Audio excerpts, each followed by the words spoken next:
Minutes late, so that's good. We were just struggling with some technical difficulties, as I think we all have when we start doing this stuff. So welcome everybody to Vets I Recommend. I am your host. I'm Carrie. You guys know me. If you don't, you're going to get to know me a little bit. I can't tell you how excited I am for lots of reasons for you to, I feel like I'm introducing a little bit to you a veterinarian that you may not have heard of, but she's so close to me that I'm excited that I can bring her to you guys, because a lot of times on this show, I have veterinarians that I recommend for all sorts of reasons, but they're on the East Coast and Chicago, and we have to do a lot. But now I have a veterinarian that's right here in in Southern California that you guys can access. So I want to introduce you to Dr. Barry Sands. Dr. Sands, hi. Hi, it's great to be here. Thank you so much for inviting me today. Yeah, you're just so amazing. She has a book out that has what's the name? I have the book and I don't know why I'm drawing a blank on the name of it. Yeah, I was looking for a copy if I have one here, but it's called the Stupid Things My Human Does. Like, I didn't want to botch that, but Yeah. The Stupid Things My Human Does is amazing. It's a great book. Yeah, it's true stories from the animal ER, and it was written by my cat, Senor Queso, and I was just a narrator to kind of help it into fruition. Yeah. So that's something that I really want our listeners, anybody who's following might be coming on and asking questions to you. But this is something that I found so fascinating about you, was your journey of how you became a holistic veterinarian and how that all came about. Can you share that with us a little bit? You guys listen, it's really great. Yeah, well, it was, quite a long journey. I've been practicing veterinary medicine for about a little over 30 years. And I started out, like everybody else, going to school. And then I ended up in an internship program to specialize in surgery and medicine. And then I went into private practice. And I was there for about 4.5 years in private practice. And it was very fulfilling in a lot of ways. However, there was this repetitive phenomenons that kept going on and on and on. These repeated clients that coming in with their cyclical conditions. And one of the things that stands out the most is skin disease. There was so much chronic skin problems, whether it be allergies or other atopies, whether it's food or environment or thyroid issues, whatever it was. Yeah. And we would seem to treat it the same way all the time. Shampoos, baths, antibiotics, anti-inflammatory medications like steroids, and sometimes antihistamine, just stuff for symptomatic treatments. And it became really, really frustrating for me because they would get better and come back and get better and come back. And, as I was going through my private practice, I really was kind of getting a little bit burnt out from the whole day to day and really not being completely satisfied with how things were on the healing process of it all. I ended up going into an emergency critical care practice, which I absolutely loved. One of the reasons is because I didn't really have to deal with skin. It was a place where there wasn't many emergency dermatitis issues, and they did come in drips and drabs, but that wasn't the main focus of it. And so, I worked at the emergency critical care department. I've been there for the last 25 years. And, I highly enjoy it. It's where Western medicine tends to shine, is in the ER. The things that really need our medications, our blood transfusions, our surgeries, our fluid therapies, our high grade antibiotics, all of that really shines in the ER. And I wanted more. I wanted to do the healing part of it. Once they come in for all these chronic situations in the ER, like they have, maybe diabetes or Addison's disease or hormonal issues, or chronic GI issues, I wanted to be able to help them beyond the ER. And the best way to do that was holistic medicine. So that was my journey, diving into that, where I became trained in traditional Chinese medicine and holistic therapies that blossomed into more functional medicine, nutrition, homeopathy, Chinese herbs, like all of these, the toolbox is just full. And I love that because Yeah. these, the animals finally get a chance to heal. So circle like fast forward into my holistic practice, I saw a ton of dermatology cases You're like, coming. dang it. And at first I was like, no, Yeah. I just want to get, but I had new tools and I had new therapies, a new mindset, a new paradigm of treating. And I found that it was successful. Yep. And through all the things we did, whether, the diets and the herbs and the supplements, the environmental changes, lifestyle, I mean, all of that connected really made a huge difference in the healing of these patients from skin. And so now I'm like, yay, love skin. I love it Yeah. all. Yeah. It's so interesting because for me, I tell people my favorite place to be is with the skin dogs at work. I just bring them to me. I love it. I use a lot of ozone, and I'm sure you're familiar with the Nui Gear shampoo, and just that part of it, and seeing the changes in their skin through doing stuff like that and not destroying the skin. I'm so fascinated by the healing. But I think about you when when you talk about the how frustrating it would be, and I think, God, how frustrating would it be as a doctor? You go all the way through school and you give the steroid, you give the antibiotic, you give the medicated shampoo, and you feel really high, like I helped this dog. They walk out and you feel successful, and then they're back, and then you drop again. The frustration of the hills and valleys of I'm helping, I'm not helping, I'm helping, I'm not helping. I can only imagine why you would be drawn to the emergency room. Because, right, if a dog gets hit by a car, you fix the broken leg, and then they're healed. So that's why I like your story so much, because then it takes you back. Yeah. Well, it's not everybody gets frustrated. Yeah. And I almost feel like that's a part of the problem, Yeah. because it Agreed. becomes such a situation where it's the norm and it's perceived as, well, there's not much we could do. Yeah. So we just have to deal with it the way we do. And, when it flares up again, you just come back and we'll do it again. Yeah. And then and it also makes the clients in a mindset that, yeah, I'm doing everything I can. I'm doing the best I can. And there's nothing else I could do. And so they are comfortable in their kind of up and down journey as well. Yeah. So it takes the frustrated client, it takes the frustrated veterinarian to seek out new ways, to solve an old problem. Yeah. And so that's where the holistic veterinarians come into play, I believe. And it's really sad too when you think about it. We've heard over the recent couple years about all of the suicides in veterinary medicine and just depression, and I also wondered, like, do those vets, are they able to identify the reasons why they're starting? They may not realize that it is part of that constant unsuccessful treatments, not having enough tools in their toolbox, being attacked by their clients because they're not fixing it, right? Because when people attack, it's really hard as anybody, a caregiver, a veterinarian, anybody that's trying to take care and help somebody. So I Yeah. wonder if they can even Well, identify that as being part of the problem. you opened up that kind of can of worms of veterinary suicides, and Yeah. it is a problem. It's I believe they're one of the highest levels of suicide rates. Like Yeah. they say, there's a like 10%. Yeah. Will It's really consider high. that. Yeah, well, yeah, or maybe even more, attempt it. And the problem is, it's interesting you come across that, because I'm actually lecturing about that particular concept at the American Holistic Veterinary Medical Association in September. Oh, good. And yeah, and one of the topics of the hour is compassion fatigue. Where did we go wrong? And it's this phenomenon that we label compassion fatigue, that we are trying to address as the reason why these vets are becoming suicidal. That's why most caregivers are becoming, very distraught and going into deep depressions. But however, it's not really compassion fatigue.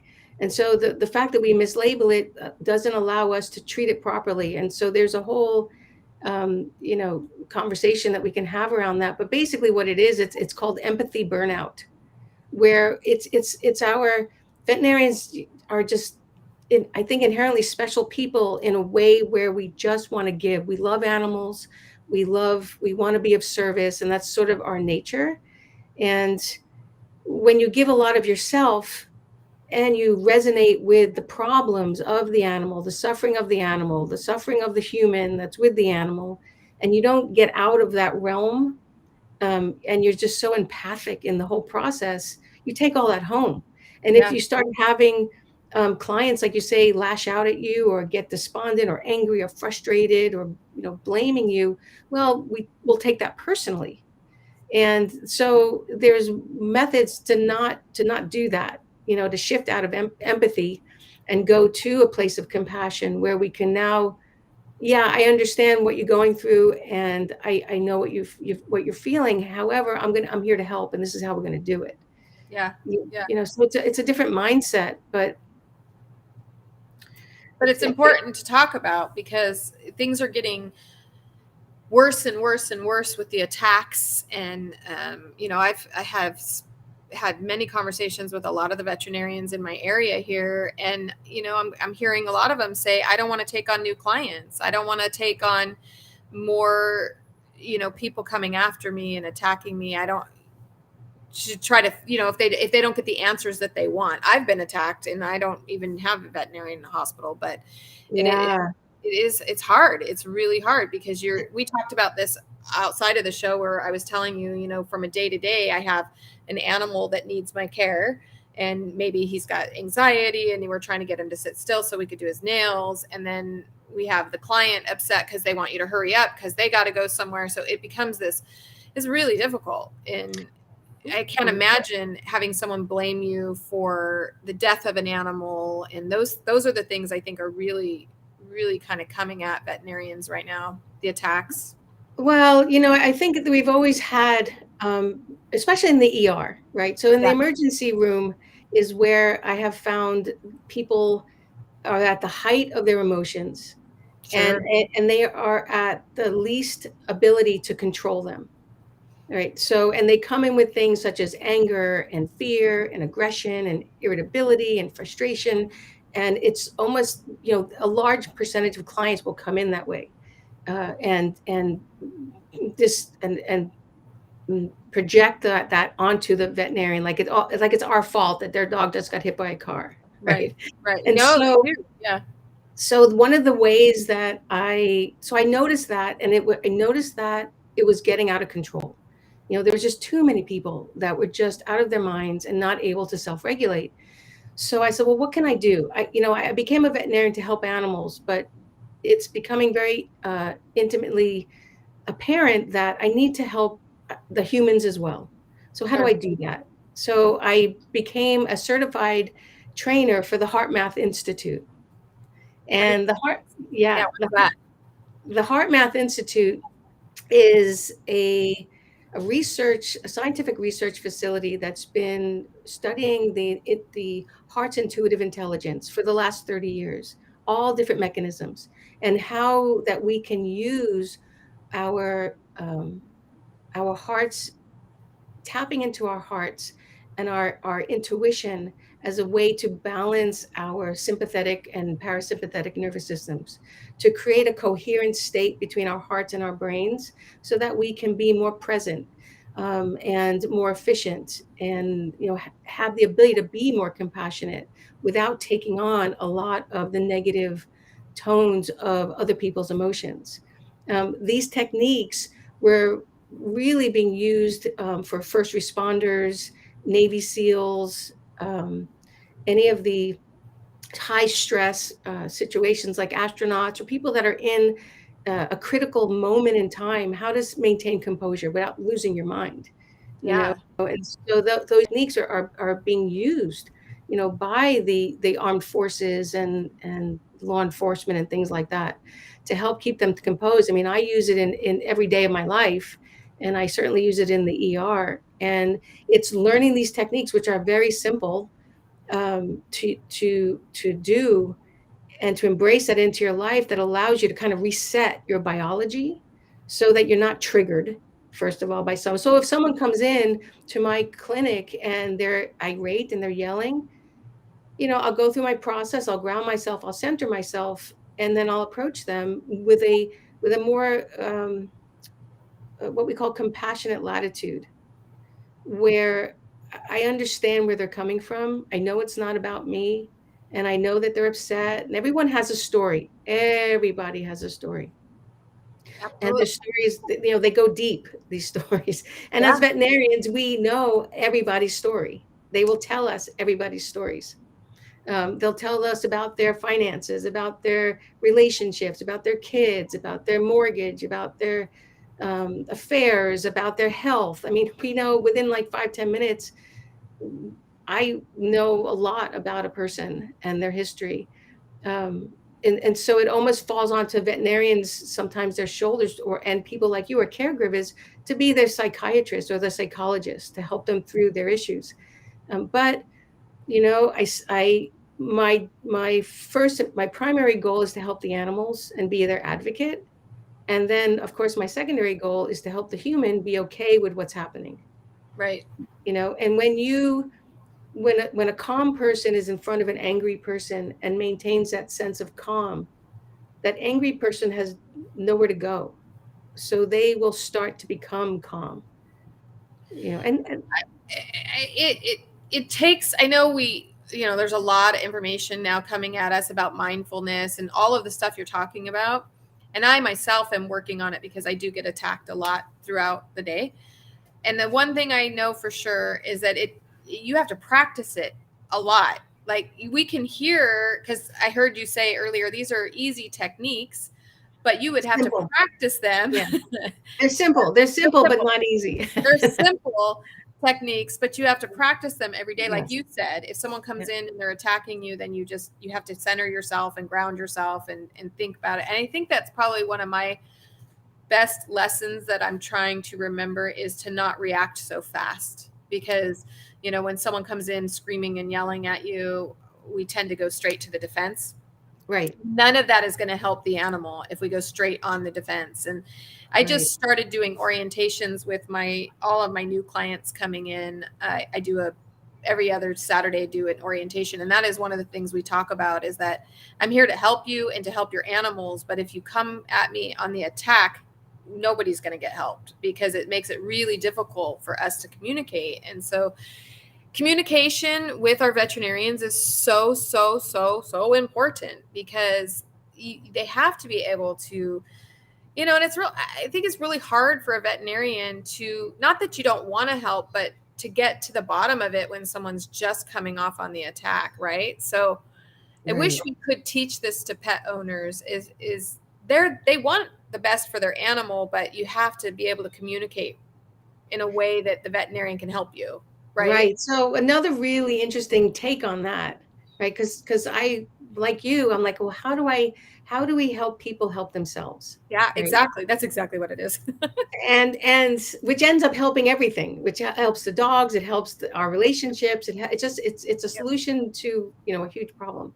And so, which segues nicely into this thing I've been researching, is that there is this incredible phenomenon that I see on the emergency service, where I can recognize that very specific diseases are shared between owners and their pets in really uncanny ways. And when I went out to ask a bunch of veterinarians, I asked them, I said, hey, do you ever notice that your clients have the same disease as their pets? Occasionally, sometimes. Yep. And the answer is yes. Yeah. Right. And it went beyond just anxiety, like a nervous owner and a nervous dog. It went beyond that. And I said, well, that's super interesting that everybody just says yes and doesn't really seem to recognize the amazing phenomenon that seems to be happening. So, like, for instance, I had a woman come in with her Sheltie. The Sheltie had a condition called immune-mediated thrombocytopenia, which is when the immune system attacks your platelets. Okay. There's a lot of reasons for that to happen. But interestingly enough, on her visit with her dog in the hospital, she says, Dr. Sands, can I ask you a strange question? And I said, sure. She said, do you think I gave this to my dog? And I was like, well, that's an interesting question. Why do you ask? She said, because I have immune-mediated thrombocytopenia. And I said, well, who's the dog bonded to the most? You or your husband? Because they were both in the room. And she said, me, he's my dog. Right. So then I was like, well, that's also interesting too. So so that started me trying to see how many of these correlations are happening. So I developed a survey that is on my website, and I'm trying to get as much data as I can from the human individual about their own experience. And the survey is the human animal energetic bonds, right? And so far, of all the people that have answered, when I ask, do you share the same disease as your pet? And who's the pet most bonded to? There's 10 questions, but it seemed like the it was always the person that was the majority that was bonded to the animal, like the dog and the child, or the dog and the husband or the wife. And 51% of the responses said yes. Wow. So more than half of the people who took the survey are saying, yeah, I have a disease that's shared. And it's all different types of disease: musculoskeletal, GI, hormonal, cancer, immune mediated, psychological. I mean, there's a plethora of stuff. It's And amazing. so it's amazing. And so I said, okay, well, look, let's take this a little bit further. If we know that there's a correlation between what you're doing, how you're living your life in your thoughts, feelings, beliefs, emotions, experiences, and it's somehow getting transferred to your animal in a way that they're expressing the same disease. And we all know that we don't want our animals to be sick, right? If a person knew that they had that much of an impact on the disease patterns of their animals, would they change themselves to help their pets? Right. And the mechanisms they're energetic. The mechanisms we're finding are very energetic and very quantum in their biofield physiology and the entanglement that we have. So there's a whole mechanism that I'm diving into, but I was like, I know most of my clients will do more for their animals than they do for themselves. So this is so interesting. Two things. One, a long time ago, my dad got a giant boil on his back. He's not listening and he never will, so he doesn't care that I tell you this. And his dog got one the same week. This giant thing on her back. She also happened to be a Sheltie. So, and I remember thinking how interesting that was, because that was his soul dog and they were very bonded. And I remember thinking, that's really interesting. Of course, I kind of laughed it off and was like, oh, your dog's doing the same thing. But it is interesting. And I have seen that a lot of times in all of my years. And I'm so glad someone's doing some research on it. And I love that you took it to the next level. And I don't know if you know about this, but there was a nutritionist, a human nutritionist, and she would get these clients that would come to her, and she had a guy one time and she couldn't get him to lose weight, and he was grossly obese, like had to be in a wheelchair, couldn't walk. And so she decided to change everything. And what she asked him to do is not change his diet. Don't do anything with your diet. Don't do anything. I want you to go to the pound and I want you to find the most overweight dog you can find. And I want you to please save that dog's life and take him for a walk every day. And that is what changed for that man. And so when you say that you think that they'll do more for their animal than they will for themselves, he only got up and got out of that chair and did some little tiny walks, little by little, light by little, changed the dog's diet. And by changing the dog's diet, realized how much change happened in that dog. And so it's just a really, really interesting story. So I think you're definitely on this. We definitely will do more for our animals. My dogs eat better than I do. Right. I hear that a lot, especially in a holistic functional medicine practice. We're all about fresh food and diets. And so I have my clients coming in saying, Dr. Sands, I'm cooking salmon and quinoa and broccoli or whatever and vegetables for my dog. Can I eat that too? And I'm like, of course you can. Like, because they're eating processed foods and McDonald's and all sorts of stuff. And I'm like, yeah, sure, make a bigger, alter it for the nutritional profile for the animal. But yes. Yeah. Food is food. Yeah. Food is food. That's what I always say too. There's no pet food, cat food. Food is food. And you just have to kind of know a little bit of, obviously we don't want to just eat one thing every day, but Right. But food is food, and the less processed it is, the better it is. So you talked about the survey that they can take on there. What does that look like? What does that survey look like for them? Yeah. Because this So the is a survey, really it's great study that you're doing. I'm excited. yeah. Well, the more answers I get, the better. It's a 10-question survey, and it's the energetics of the human animal bond. And after completing the survey, after if just by opting to take the survey, answering the first question, you'll get just for thanking you for taking the survey, you'll get a free download of the top 10 ways for optimum wellness for you and your pet. So Oh, it's just so yeah, just a little thank you for taking that survey. And yeah, yeah, yeah, and so that's, it's not easy to gather this type of information, sure. because I tried for many years to go through veterinarians. And the problem that I kept hitting was because the veterinarians would have to tell me a story about somebody else's health. There were HIPAA violations around that. Yeah. So I had to go to the source of people, of the owners.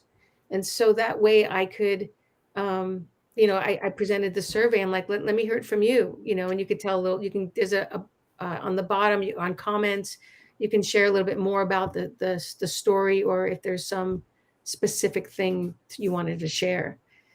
I mean, So how awesome will that be if we can start to tap into health in a different way, right? If your animal is experiencing something and you may be paying much more attention to your animal than you are to your own health, and then to find out, your dog has a bladder infection, and oh, lo and behold, so do I, kind of thing. And wow, it's just so fast. It's fascinating. It's really yeah, and fascinating. So it could work both ways, where sure. the animal, will take on a condition that you either are starting to have, or that they're just taking it from you energetically so that you don't have it, Wow. as an act of service.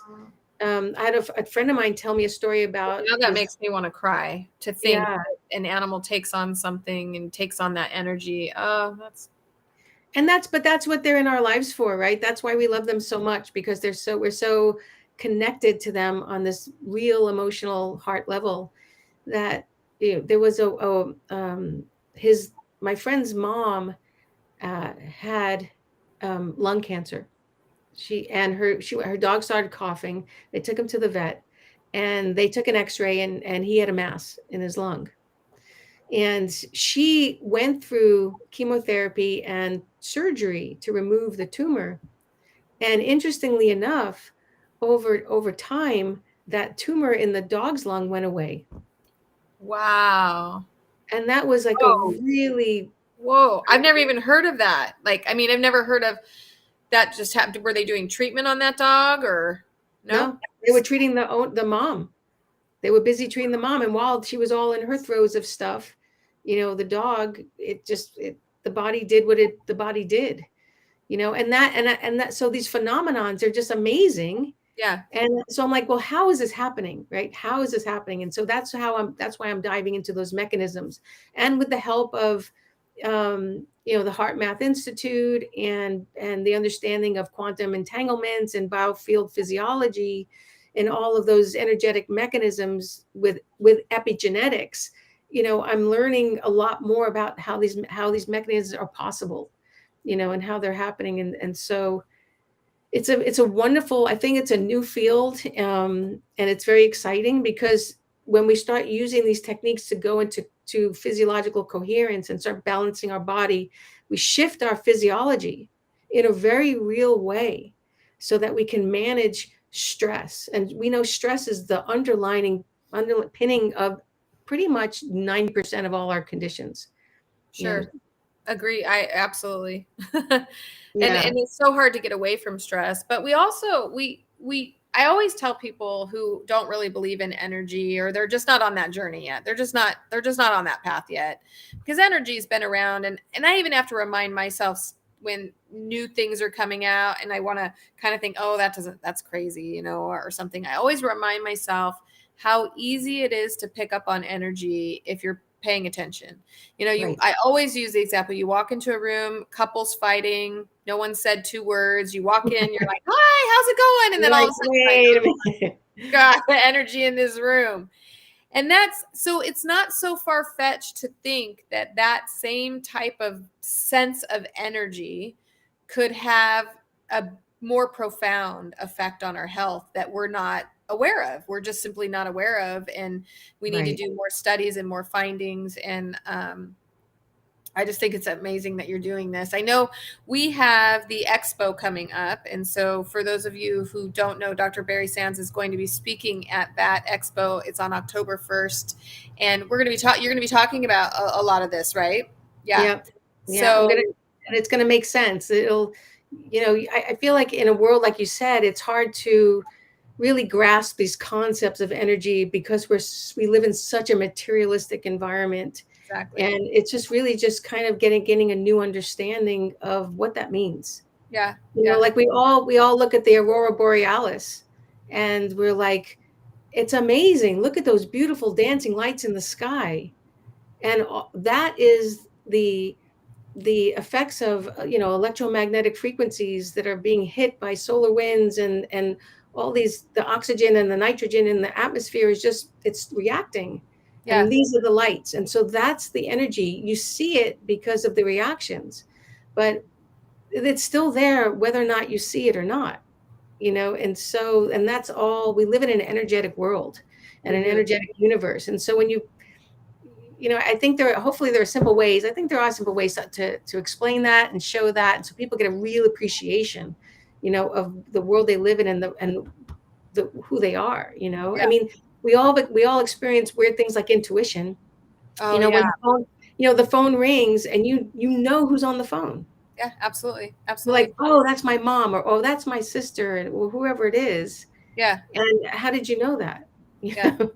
Well, it's just little things we don't pay attention to that are happening every single day. And why is that happening? And I just going to the grocery store sometimes I'm like, oh, I should pick up, X, Y, or Z, whatever it is. This actually just happened not too long ago. That's why it's fresh in my mind. But sometimes we, as groomers, sometimes we can nick a dog and they move and we nick them or something. So we use these little pads that I can get at the grocery store. And I swear I was at Stater Brothers and I saw they just caught my eye. I wasn't even really there for that at all. And I thought, oh, I should probably get some of those. And then I thought, oh, no, because I can buy them in bulk. I'll just get them later. By the time I got back to the spa, I walk in and they were like, oh, I don't want to call out the groomer, but so-and-so nicked so-and-so. And I was like, gosh dang it. Like, are you kidding? Because I knew we were out of them. It's not like we cut dogs every day. So I just thought, oh, I have time to get a big bulk of them instead of paying for them at the grocery store. But I remember thinking that is so strange that my intuition was telling me to get those. Even the fact that my eye was drawn to that. I wasn't even looking for that stuff. And I just walked by and I saw it and I thought, oh, I should get some of those. We're out of that. No. Yeah, right. You talked yourself out of your intuitive conversation. And that's another part of the exercise or the learning is to recognize that as something to pay attention to. Yeah. And to trust that there's something, I don't know why I'm thinking this. I don't know why I'm seeing this. I don't know why, but I'm going to do it anyway. Yeah. And there's always a reason why. And the more and more you do it and you listen to that intuitive voice, it becomes more natural. And then you'll start seeing more what we call synchronicities showing up in your life. Yeah. Whether it's getting in the car at a certain time and all of a sudden you're hitting all the green lights to work, because you just went on this flow in your day instead of, whatever it was. There's so many examples. Once you start seeing it, once you start recognizing it and knowing that was my intuition telling me, it's like, I don't know, this isn't the same as energy, but it's like when you buy the white car and then all the white cars are there. Like, what the heck? So it would be the same thing. Like when you start to when I recognize that was my intuition telling me to buy that, now I'm more in tune to paying attention to that. Like, oh, that could actually prevent me from getting hurt or, getting someone else hurt or doing something that I don't want to do if I would just pay attention to my intuition. So it is awesome. I'm like, I'm so excited now. I'm like, now I'm learning more about it. I'm like, oh my gosh, we need to really dive into this. I will get some information more. I know we have the website up, but I'm going to try to get some of my clients. I have so many great clients that would be really into finding out if there's a connection between their health and their pet's health and some stuff that's going on with them. I know I constantly hear people say, well, my allergies are sparked up, so his allergies are sparked. It must be allergies because mine are going and his are going and that kind of thing. And it's interesting because I don't have allergies and neither do my dogs. And every dog on the planet seems to have allergies. So, Right. Yeah. So that's certainly a link. The interesting thing would be, like, are there people that have severe allergies where the dogs don't have allergies? Yeah, sure. Or vice versa. Like, there's so many ways to look into this phenomenon just as a curiosity, and to see the associations, of things. But absolutely, it does seem to be that there's a very deep connection between the animals that we live with, especially dogs. I have to say, not so much cats. Because cats seem to have their own special energy field around them. But there's a saying that dogs are here of service, and cats are here to teach us something. So I don't know about my cats. I have 3 under 1 year old cats right now that I foster failed on, and I don't know what they're trying to teach me other than the fact that I should put my clothes away so they don't get chewed up. That's one lesson I'm learning. I have a cat who will not. She chews on everything. She just chews on everything. I don't know what her deal is. I keep saying it's because she loves my husband and would like me to move out, but I don't know what her deal is. But I do think that it's something we need to pay attention to. But I also think that for me, I've had lots of animals over my life, and most of animal lovers have, and I do not have the same bond with every one of those animals. Right. So, like currently right now, I have 2, and I have one dog that if there was energy that would be transferred in a health standpoint, it would be with my dog Ansel, because he and I are in a almost unhealthy way bonded. That's him, not like, he's very connected to me. I mean, everything he does, he's sitting right here, but he's so into, and my other dog could care less. Like, I could drown in the pond in the backyard and my other dog would be like, right. Whatever. Ansel would be the dog that would lay next to me. What is that story of that dog on the train? And that would be Ansel. He's so bonded. So that would be interesting too, to find out if the dog is actually really truly bonded, because I think there's a difference. Like Nevada, my other dog, is very excited to go get lunch, and we'll go in and get dinner. Will follow me around and get dinner and stuff, but there's a different bond. He doesn't like, she doesn't look at me the same way. There's not that same connection. Right. Well, what I have found is that it does seem to be a very emotionally relevant bond that they have between the two. I had a client the dog was very attached to the child, wouldn't leave the child, slept with him, woke up with him, played with him, like they were like a really bonded pair. And the child had a brain tumor. She ended up getting a brain tumor, and she passed with her brain tumor. The dog got a brain tumor. And it was, and it was not a very old dog. And so that was, that's a phenomenon and it's just, you always say that, correlation is causation.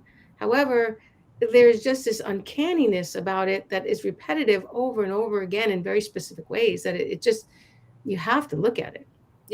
And see the phenomenon. And it's not to create blame for somebody, say, oh, you're a bad owner and you gave your dog a disease. It's not about that. It's about, I mean, you never know how people take things, but it's certainly not about that. And it's about just you're sharing energy, with this animal who's so vulnerable to you, and willing to take things on. I had another client of mine who's um, she had lymphoma, and she went through chemotherapy. She was in remission, and her bonded dog, she started to have signs of going out of remission, but it was weird. The timing was a little bit interesting, because as soon as she started to look like she was coming out of remission, her dog developed lymphoma, and she never went back into full-blown lymphoma. She was okay, but her dog had lymphoma now.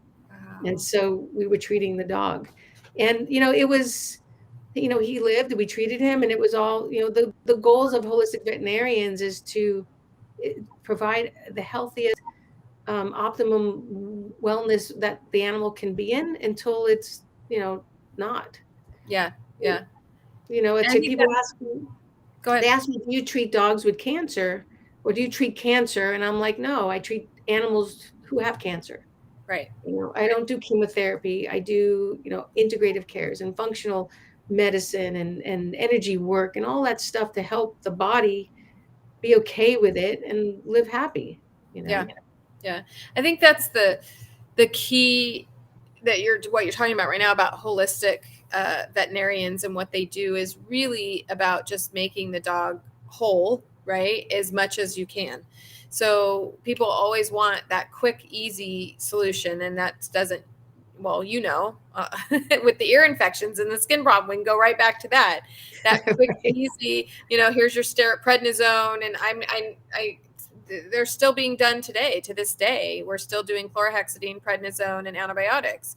Right. Uh, and it doesn't work. And being able to take that time to look back and go, what caused it, right? And now to take it a step further, does the owner have it?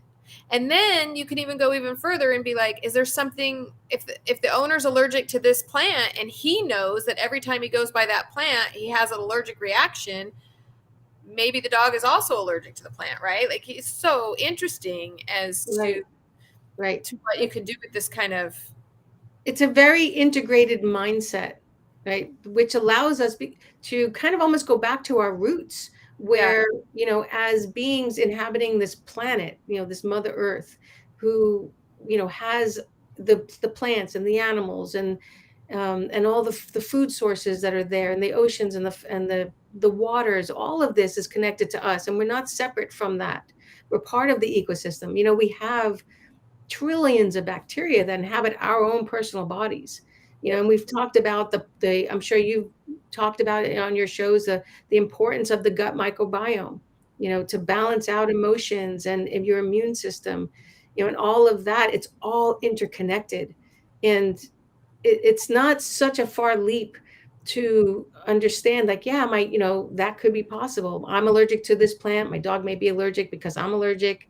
I mean, you don't have to kind of get your head in a tizzy around it, but Yeah. Yeah. just remove the plant, see what happens, See what happens.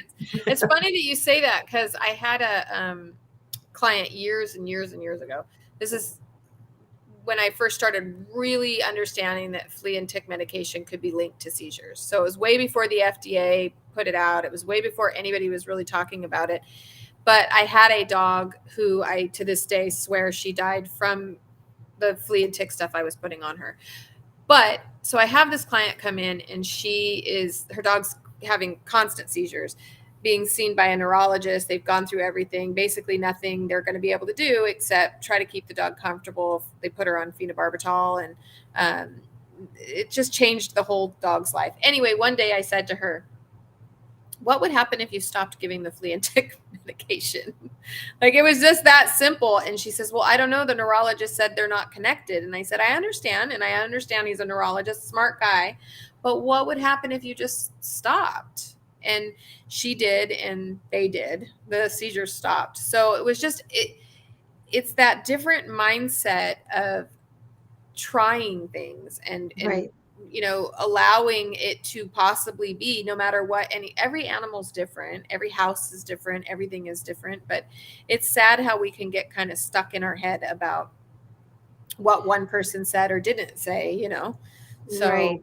but Right. yeah, Well, absolutely. I mean, the one thing that I've learned so much with all my investigation into all of these different kind of realms of knowledge is that even if you think you understand something or have a good knowledge base of it, there's so much more that you don't know yeah, about it, that it's not healthy or fair, I believe, to say, oh well, I know and this is the way it is, because it's not. It's always, there's always another way, a deeper level, something you didn't think about, something that's affecting it that you may not have been aware of.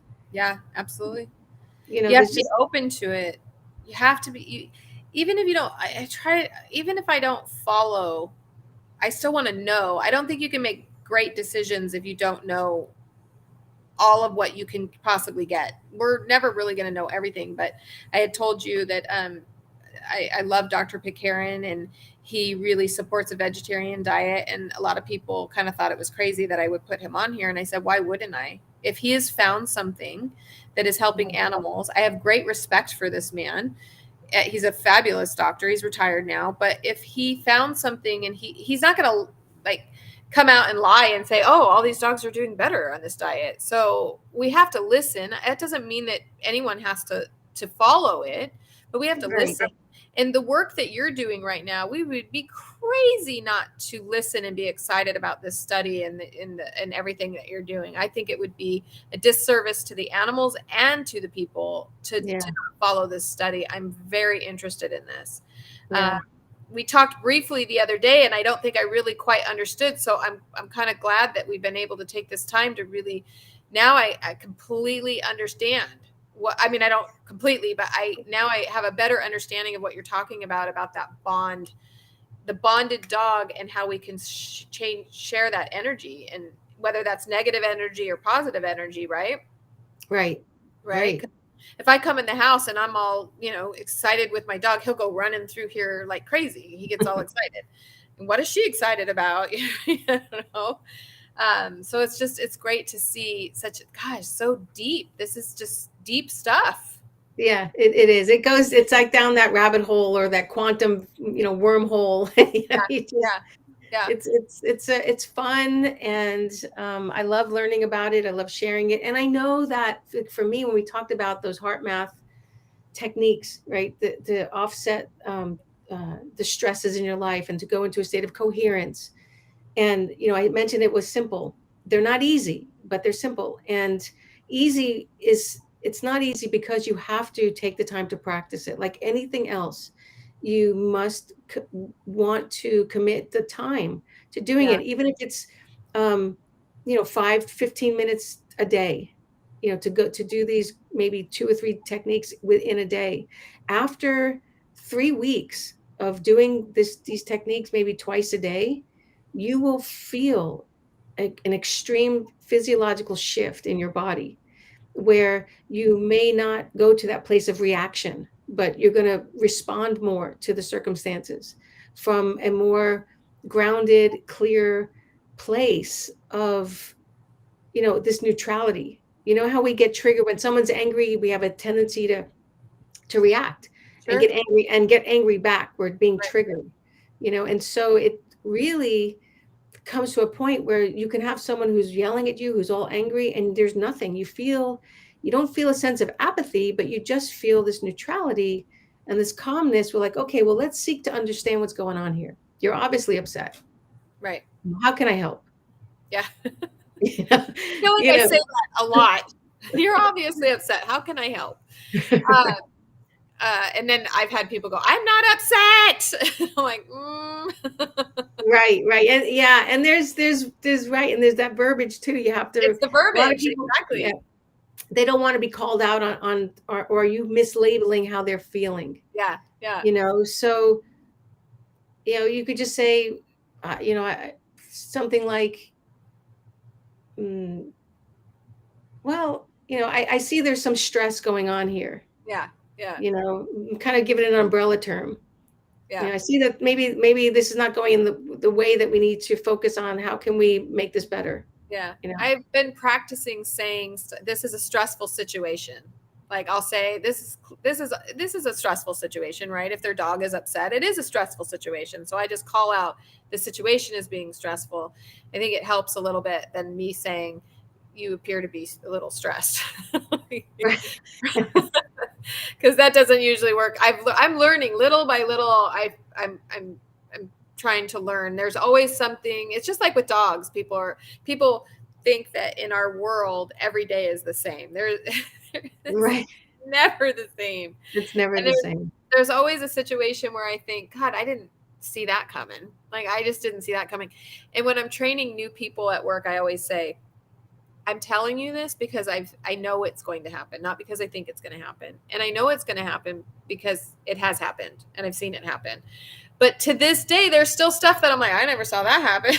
And I just think, when am I going to know it all? I'm never going to know it all. So Right. You're never going to know it all. And that's, that's why we just have to, navigate through our lives and, with grace and ease and gratitude. And, that makes it a lot more easier. And especially now, people after these last 2 years, the world individually, people are just at their wits' ends. A lot of them are just hanging on by threads.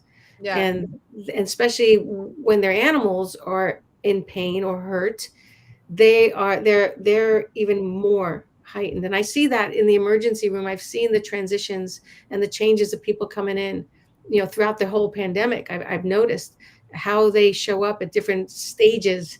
I should write a book about that, like my understanding of the human psyche through the pandemic and their dogs, because it shifted. And it also brought on a whole nother level of stress, right? We were forced to wait in our cars. We couldn't come in. We had to communicate through, the receptionist or the technician who came out to the car. And that just brought a whole nother element and distrust. So now that thing that people tend to already feel and want to blame, that distrust, now it was heightened because now I'm sitting in a car. I can't be in there. I can't hear my dog. I can't see my dog. I can't, be a part of it. So it made it that much worse. And it's oh my gosh. Yeah. It's the COVID thing made things I lost a lot of clients during COVID. I just from me not handling the stress correctly. Like it was so stressful and I'm trying to do everything. And so I had a lot of people who were really upset. And what's really sad about that is I think even they, after the fact, can recognize that it was just a crappy situation for everybody. But then that embarrassment won't let them come back. And it's sad. I'm like, we all have those days, and I don't judge anybody for the way they acted. And if any of you are listening, I don't judge. When that height of COVID was going on, I think we all made some wrong moves and did some stuff we probably wouldn't normally do.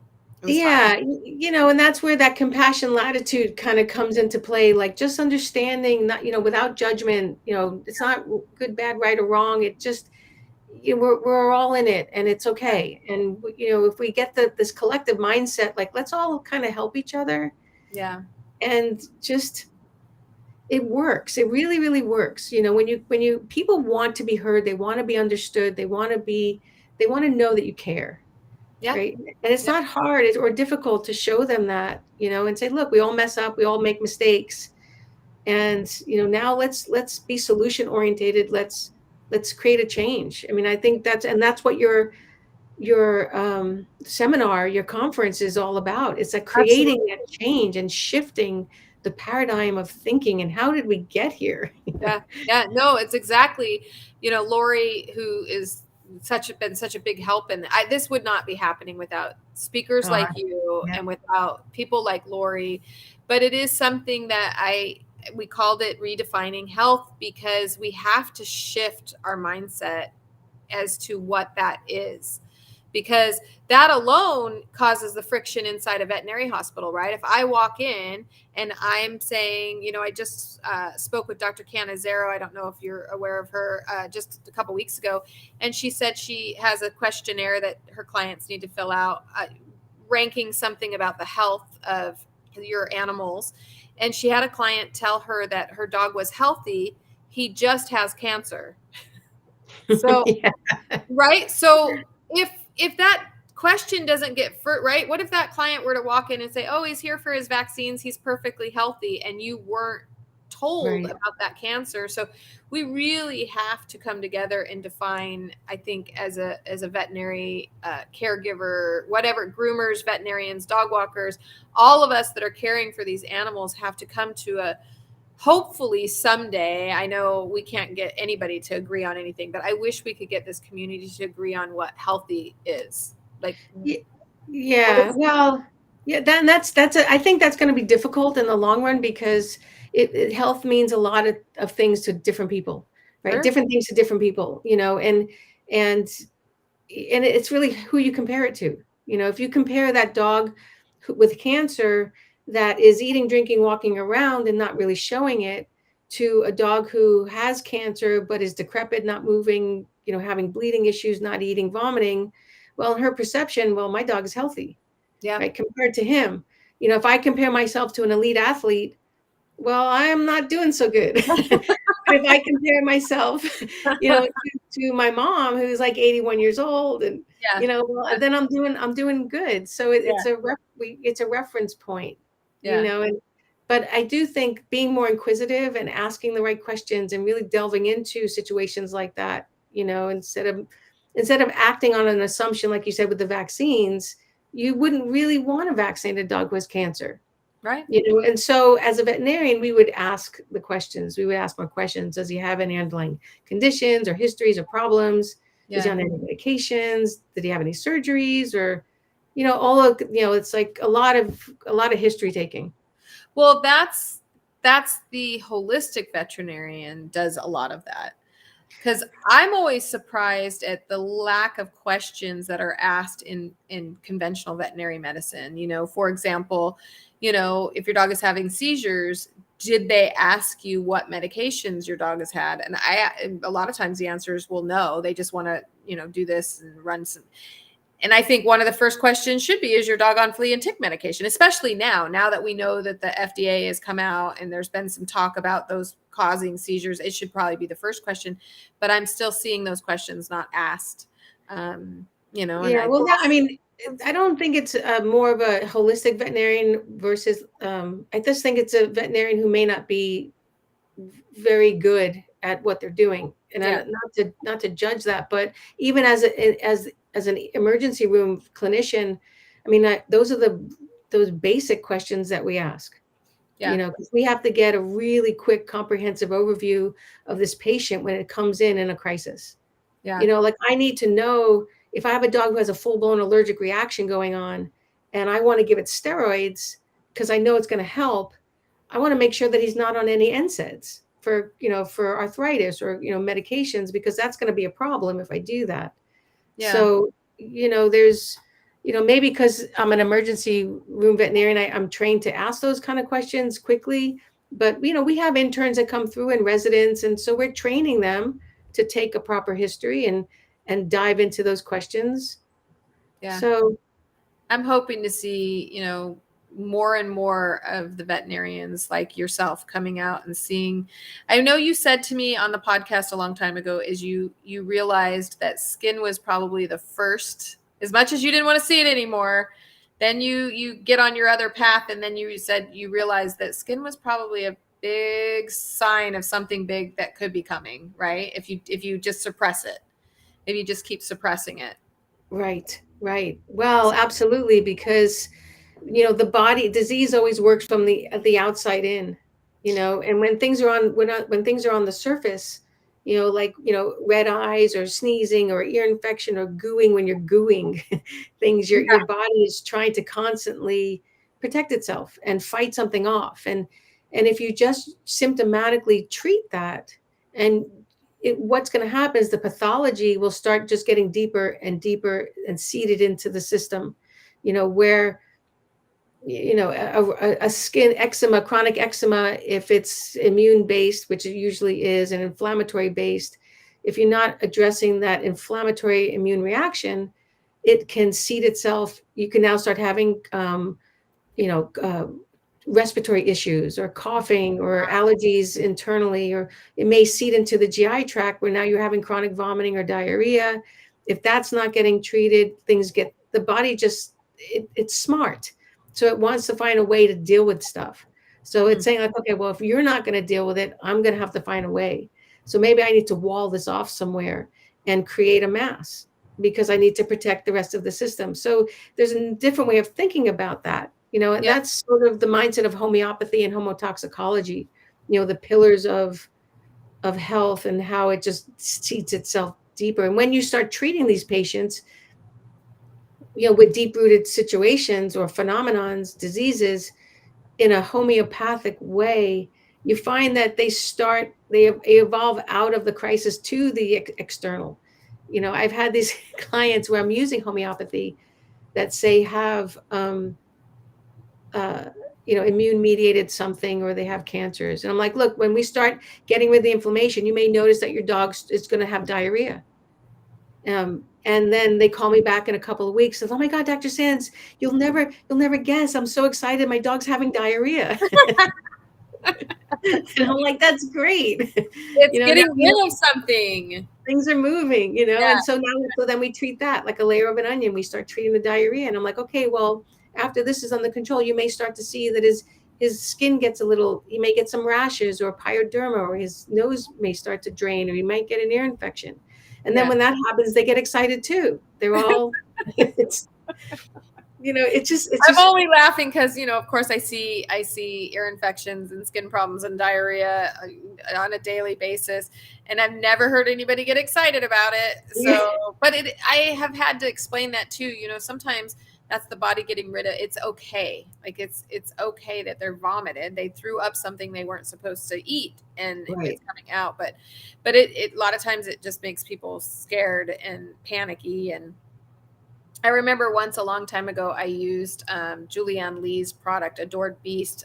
I gave to a client whose dog had really, really horrible yeast. And 2 days later, it was coming out of the rectum. It was just flow. It wasn't diarrhea. It was like the yeast was just coming out. It was just unbelievable. And the owner called me, and she was nervous and she was scared. And I just told her, if he's acting fine, I think just keep going. And she did, and it cleared up, and everything cleared up. She stuck the course, stayed with the course, and kept doing everything. And the dog was able to get rid of all of that yeast out of the body and stuff. So, well, not all of it, but till we had in that detoxification process, in people, they call it a healing crisis. Yeah. Where sometimes it's bad, you're mobilizing all these toxins from all these different sources, and you may have fevers and cramps and lethargy and vomiting and sweating and all that kind of stuff. Yeah. Yeah. So it's awful. It's awful that they get to that point. That's what I'd really like to. How did we get there? Yeah. How did we get here? So I don't know. I just am so excited. How do people... So 2 things. One, if they go to your website, you're talking about these tools to help people deal with stress. And is that available through you also, or just animal stuff? Because so they a couple things. When they navigate through the website, they can click on my services to get a consultation with me about their pet.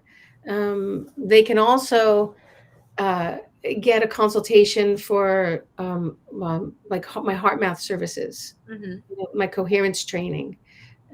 So it's a little bit kind of not as, I think, streamlined on my website as possible. But however, if the client is interested in getting more than just the integrative consultation for their animal, and they're interested in the sort of bonding situation between the two, they can just put that in as a request. And then when I get back to them, I will say, okay, we can do this. We can do this together. We can set up something together. Well, the reason I ask is because I have really, really want to help animals, but I know that I need to get better at how I handle the stress that comes at my way. So I might sign up and have you teach me some of these tools, because I am working with somebody right now who teaches mindful classes, but it's difficult. I told you, it's so difficult to handle, I have 25 staff that are amazing, but there's emotions there, and then there's emotions with the animals and emotions with the clients, and I want to help the clients. I want to help them help their dogs, and I think I could do better maybe through your help. So I'm glad we did this.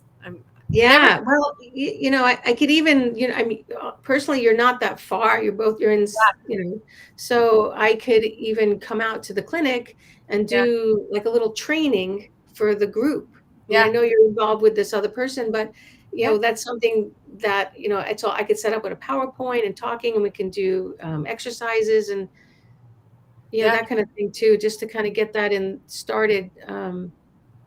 No, Because it's it's really helpful. It's really helpful, especially with difficult. teams. Yeah, especially when you have teams and they're facing it, on a daily basis it's gotten a little better. It was getting pretty bad during COVID. I felt so bad for my staff. In fact, we are taking the next Friday, we're all going to Yosemite, and I told them that was a gift to them because they Wow, survived nice. all of the anger and the energy that was coming at them for almost 2 years of dealing with people's emotions and stuff. So I promised them that in May of 2022 we would all take off, go to Yosemite, recenter ourselves, and just be around the earth and the planet. So we're really excited about that. But Well, that sounds fantastic because, there's nothing like, grounding to Mother Earth, yes, barefoot in the woods, wherever yep, you are, just to get all those good, you know, yep. ions flowing through your body energetically. When you mentioned the northern lights, that is such a great analogy that I hope you use a lot about when you're talking about energy. I hope that's something you use a lot in your talks because it really gives you a visual of how energy, how beautiful that is, all those colors. And that's really just what you're saying. It's energies, it's things being passed around, and just because we can't see our energy, we should pay close attention to it. I think that's what I'm going to take away from this, is how important it is. It's so important. Right. Yeah, Yeah. just because you don't see it doesn't mean it's not there. Just because you don't know it doesn't mean it doesn't exist. Yeah. Yeah. No, Just it's because you don't important. understand it doesn't mean that it's not happening. Yeah. Well, I just start thinking now, I'm like, gosh, when there's energy around, I wonder if it is that beautiful. Maybe the dogs can see it. Maybe we walk around with the northern lights around us and the animals can see our northern lights. Yeah, well, they definitely see energetic auras, Yeah. for sure. I mean, I've had dogs staring. I've come into certain situations in a room or walking down the street, and I see the dog just they stare at me in this. It's almost as if they're not looking at me, but they're looking like through me or Yeah. around me, and and I'm like, what are you looking at? Like, what are you seeing? I was like, Yeah. you're seeing something. What is it that You're like, But I hope no one else is seeing this, then you get, yeah, yeah.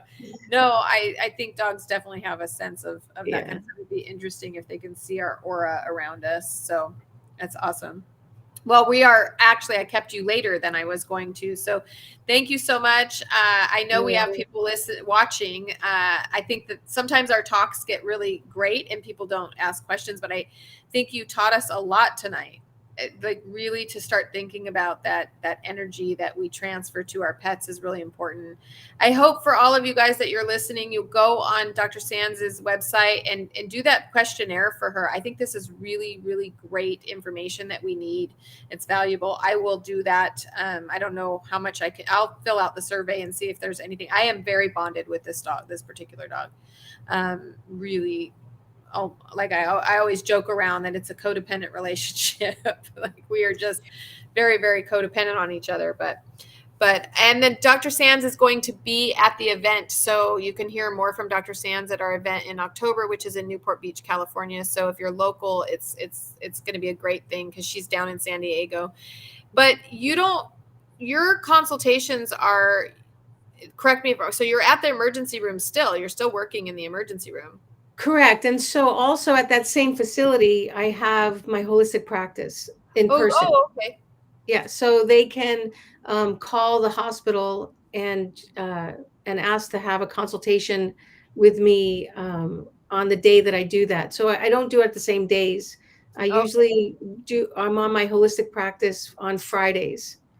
okay. The rest of the days I'm in the ER, and so sometimes the timing doesn't work out for a lot of people on the days, but if it does, and you're interested in a one-on-one, a person-to-person consultation, certainly they can call the VCA Emergency Animal Hospital Referral Center, where I work down in Mission Valley, and they could just schedule an appointment for them. Oh, that's awesome. Yeah, I didn't know that. I thought they were just that you were doing consultations. I knew you were still at the emergency room, but yeah, so I do both. It depends on the day.